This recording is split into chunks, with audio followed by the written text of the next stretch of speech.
Minister, the O'Donovan family, Clonakilty, are in business for 7 generations. Tom and Dina O'Donovan are in business in Clonakilty 44 years, running a viable 7th-generation town centre hotel with 21 bedrooms and 2 apartments, employing 70 people at the heart of Clonakilty town. In 2007, they took out a business loan with the AIB under a 30-year repayment plan. Several months later, Ireland had a bank meltdown and the AIB hit O'Donovans with changes on their repayment plan from 30 years repayment down to 12-year repayment plan. No negotiations whatsoever. Obviously, the O'Donovans object, but the AIB railroad ahead with a restructuring with a suggested 5-year review. The O'Donovans sell family property to assist with the restructuring and continue to pay the new sum. Astonishingly, the O'Donovans discovered that, unknown to them, their loan had been sold to vulture funds, everyday finance. AIB then closed their bank account in Clonakilty and transferred their account to Fermoy, going from 10 doors away to 90 kilometres away. So in anyone's view, this was to stop the O'Donovans from engaging with the local bank. Now, Minister, as far as I know, by law, a bank can only sell on a performing loan to a third party who offer the same facility. AIB did not do this. The O'Donovans tried to engage with everyday finance, but they make it clear they are not interested in piecemeal repayments, only large lump sums, at one stage suggesting to throw a few million up on the table.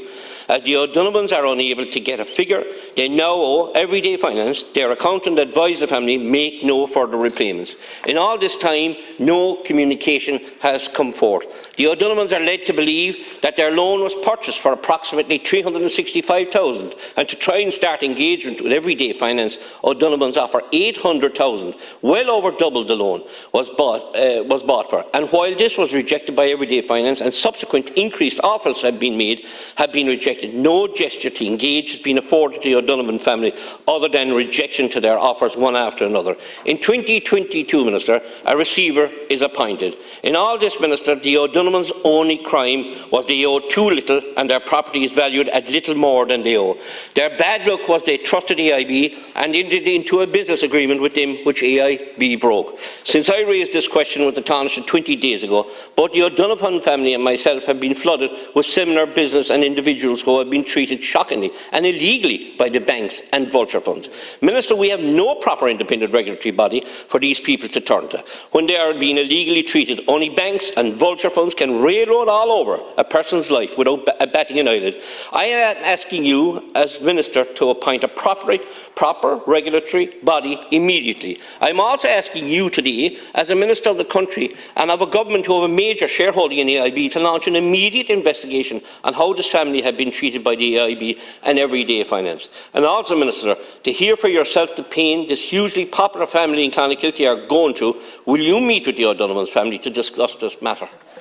Thank you, Deputy Collins. Minister.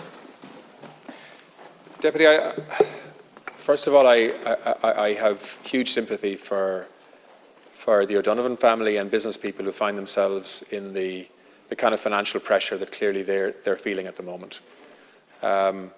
Every bank in Ireland has an obligation, in my view, to behave fairly towards their clients. And when we hear slogans like "we're backing Brave" and all the rest of it coming from adverts for banking in Ireland, I think it's not unreasonable that questions are raised as to whether they are supporting enterprise in an appropriate way. What it's not appropriate for me to do is to start getting involved in the floor of this House on an individual case when I don't know the full detail in terms of what's happened here.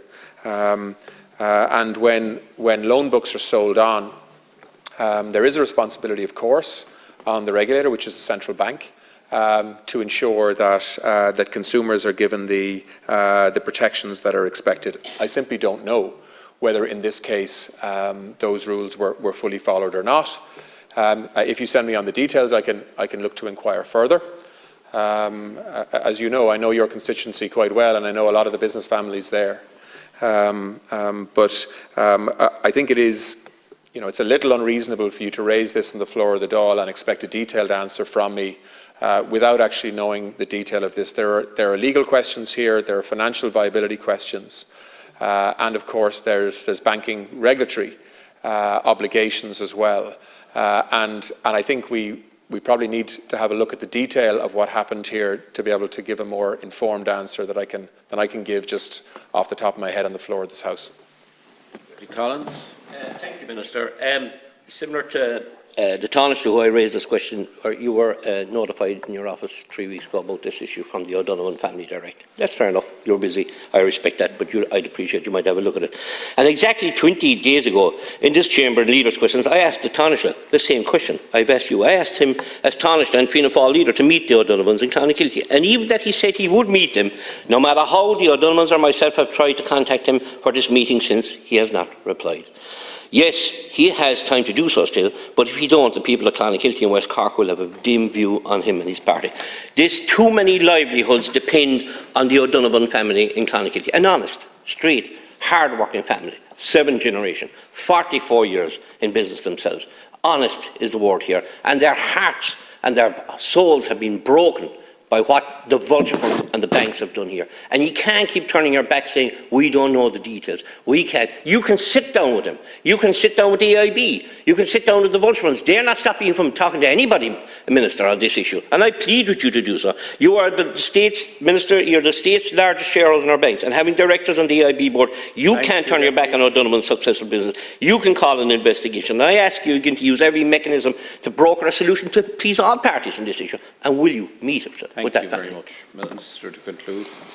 Look, Deputy, I'm the Minister for Enterprise, Trade and Employment, and I have responsibility to try to ensure that businesses are treated fairly and that enterprise has an opportunity to thrive and grow, and that includes the relationship, obviously, with the banking sector. So I would be happy to get more detail. I don't recall getting the details of this. Maybe it came into my constituency office. I certainly haven't seen it. And I was only given a few days' notice that I was doing Leaders' Questions today. So I didn't know that you'd be raising this issue. If it is helpful, I would be happy to meet the family. And we can schedule that. I don't want to promise the world here, though. Government ministers do not control banks, and they should not. AIB, I assume, has sold on this loan and therefore has no more control or attachment to it if it's with Everyday Finance, and that's just probably a legal reality. I think it's important that we don't make claims here that we can't follow up on. But what I will do, if it's helpful, is I'll meet a representative from the O'Donovan family, if you think that would be helpful, and I'll go through their case in more detail with them. Many thanks, Minister. Now